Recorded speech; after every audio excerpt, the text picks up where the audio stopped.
Well, first, we are all using the instrument and policy, just what Christine as well as Kristalina mentioned earlier, that this is unprecedented, this is extraordinary. So for Indonesia, when we hit by this COVID, we initially for 2020 fiscal year designed our fiscal deficit is only 1.7% of GDP. Our debt to GDP ratio is only around 30%. So we have a space. When we hit by this crisis of COVID, we enlarged the deficit to 6.3%. Certainly, this requires a huge financing.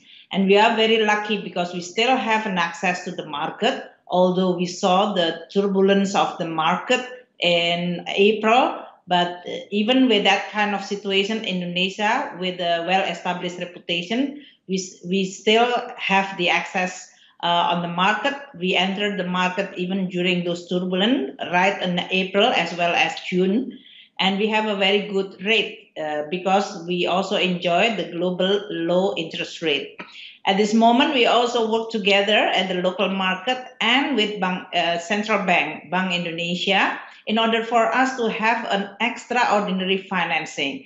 This is unprecedented and we are going to use very carefully. It's not going to be reckless because we have to tell the bondholder rating agency that this is an unprecedented one-off intervention in which Bank Indonesia Central Bank can also buy the bond by the government at the primary market without also at the same time creating an impression that we are going to threatening the independence of the central bank.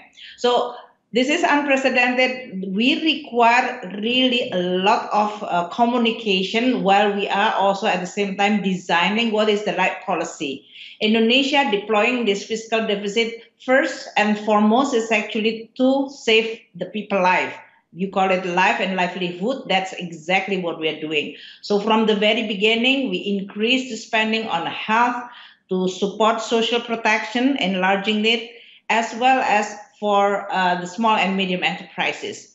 Currently, we are going to watch what is going to be the corporation as well as financial sector stability. I think this is going to be one of the challenges in the next early years. And we definitely also expect vaccine. We are now currently working with at least 4 companies globally in order for us to get the first batch of the vaccine. So I'm more optimistic on the vaccine side, but certainly this is not going to be the end of the challenge because for even vaccine, in order for us to be able to also vaccinate, we have 267 million people in Indonesia. That will a huge logistical as well as planning to vaccinate people in Indonesia. So a lot of work still need to be done beyond financing side.